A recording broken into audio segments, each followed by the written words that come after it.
Hello everyone, welcome back to Garrett of Oz. I'm here today to discuss The Royal Book of Oz, which is Ruth Plumly Thompson's first entrant into the series. This one is going to have probably some heavier discussion than other books. It's got its own problems. So be aware of that. So, diving on in, as we all know, L. Frank Baum passed in 1919. Magic of Oz was just about to publish, Glinda of Oz was ready to go, which left Riley and Lee in kind of an okay place, because it gave them essentially 2 years to try and find a replacement.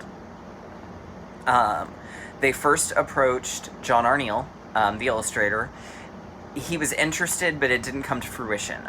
It would eventually, in the 40s, come into being that there would be 3 that he wrote, but it got put off for a while, and I can't help but wonder, based on what I've heard about Neil, that maybe that was probably a good thing.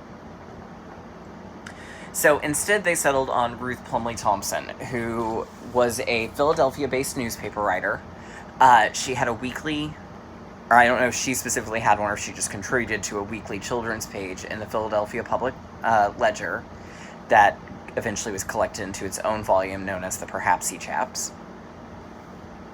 Rumors, of course, circulate that, she was Baum's daughter or niece or secretary. She was none of those things. And in fact, as best I can tell, I don't believe they ever came into contact with each other. But she did grow up reading the books. The first, when the book was first published, and really up until fairly recently, it was ascribed to L. Frank Baum with a revised note that says edited and enlarged by Ruth Plumly Thompson on the title page. This is actually fairly common, especially when children are involved and they're transitioning between two writers, two actors, etc., etc., to try and sort of ease kids into the newness. Now, that being said, having read Glinda of Oz very recently, I don't know who they fooled in 1921. I would be surprised if they fooled all that many. Because there is a definite change in the writing style. And this is not meant to slam Thompson. Emulating someone else's style as a writer is very, very difficult. And in fact, most of the time when a children's classic gets a new sequel, even if the estate approves it, it never feels the same, because it's someone else playing in someone else's sandbox, for lack of a better phrase. So, that's nothing against Miss Thompson at all. The book reads more like a Bobbsey Twins novel to me than the Baum books do, where the Baum books feel like they're aimed for all ages, but more specifically like the 10 to 14 range. I feel like Thompson hits the 6 to 10 range instead. And there's more puns, the language is simpler, the comedy is broader. And that's not to say, like I said, that's not a bad thing, but it's a very definite shift from what I consider to be one of Baum's masterpieces to Royal Book of Oz. The book is, though, 100% hers. She won't receive her full credit until Kabumpo in the following year. Royal Book of Oz is...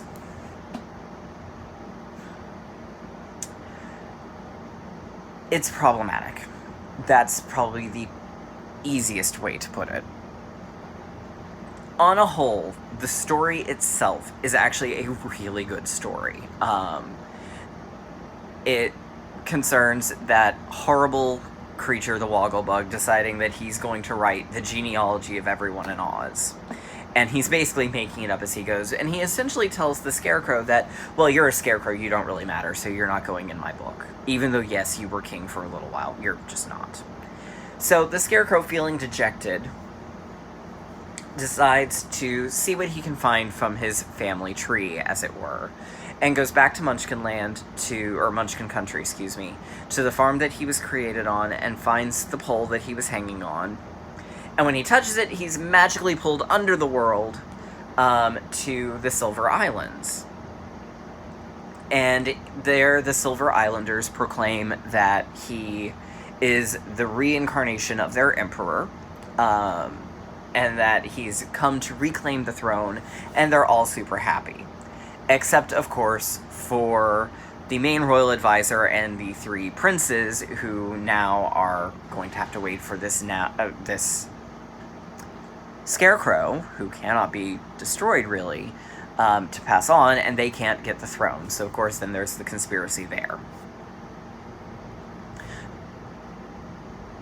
Pretty good plot, actually.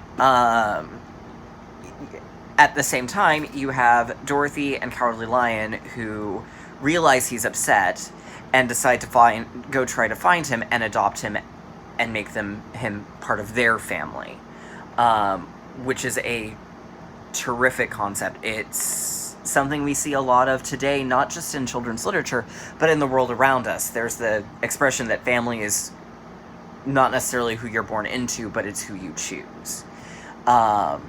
And that's, I think, a really, really very valuable, important concept. So Thompson's really actually dealing with some very interesting ideas. So Dorothy and the Cowardly Lion go off in search of him. They unfortunately do not go in the right direction at first, and have a whole bunch of side adventures in a traditional Oz travelogue in the Winky Country. They meet Sir Hocus of Pokes, who I don't know if he's going to return in later books yet. We'll see.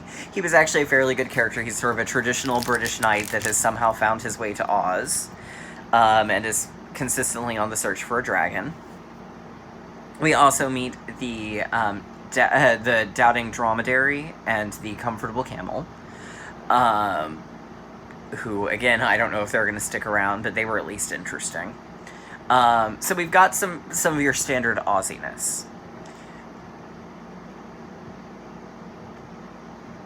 And on a whole, if you're looking at the story by itself, it's a pretty darn good book. However, this is the big however. However, instead of creating something fantastical for the Silver Islanders, making them elves, or, something, instead, Thompson, and she's not helped at all by Neil's artwork, Thompson comes up with horrible caricatures and stereotypes of the Chinese culture.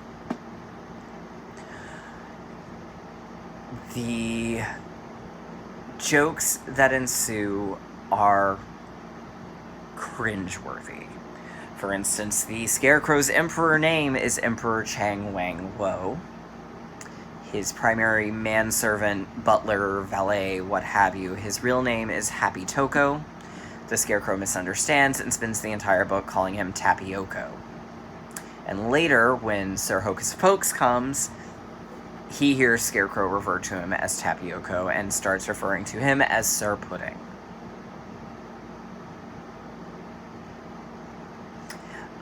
The illustrations are not something that should ever have been acceptable, but unfortunately was, along with these puns and other things. And it's a problem. Unfortunately, it was not okay then, it is not okay now. And unfortunately, that is something that is endemic of children's literature, particularly in the 20s and 30s. There's this soft layer of racism that held in there. And the Bobbsey twins is another example of that. It was a upper middle class white family with a black handyman and a black housekeeper, Sam and Dinah. As time went on, their dialect got softened from being super, I hate to say jive, because it wasn't jive in that time period, but it's very clearly written for them to be uneducated. And there's a little bit of that happy slave element to them. The same thing carries over here. The Mary Poppins books, there's a whole chapter that was completely rewritten because in the 80s because it was no longer socially acceptable. Thank God. Dr. Dolittle, I know, has had issues, especially with the parrot. So, those are what really make it an issue. It's not okay. Then it was not. It's not okay now. Do I personally feel like this means the book shouldn't be read? That's kind of your call. I think it's a great way, particularly if you're reading to kids and you're trying to explain some of the current situation in the world. It might actually be a very great tool for opening up discussions about America and its historical treatment of people of Asian descent. Because that subtle racism has held in longer and still continues holding in today, where it hasn't held as strongly for Black people.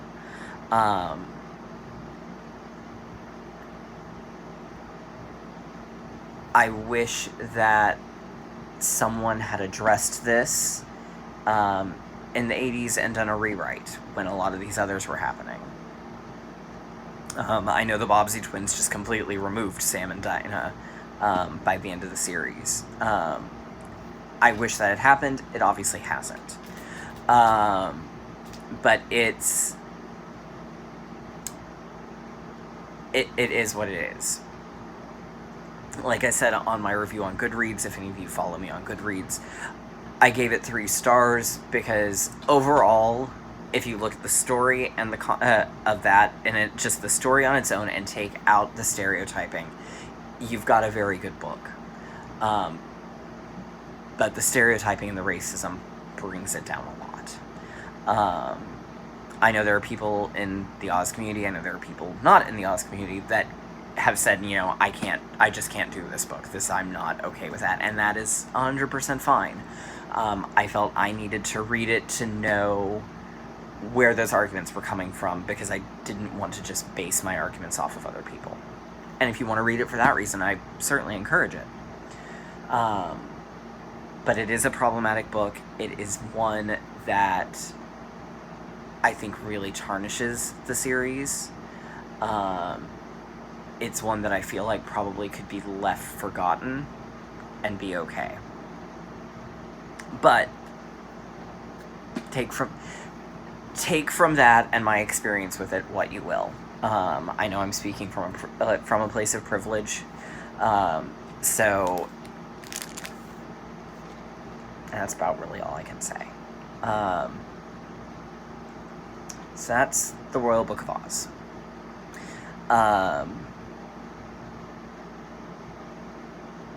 My plan, as I think I mentioned in my last video, I participate in a book club. We're on break until towards the end of August. I've been able to read through the Oz books, at least Glinda and Royal Book, in about 5 days.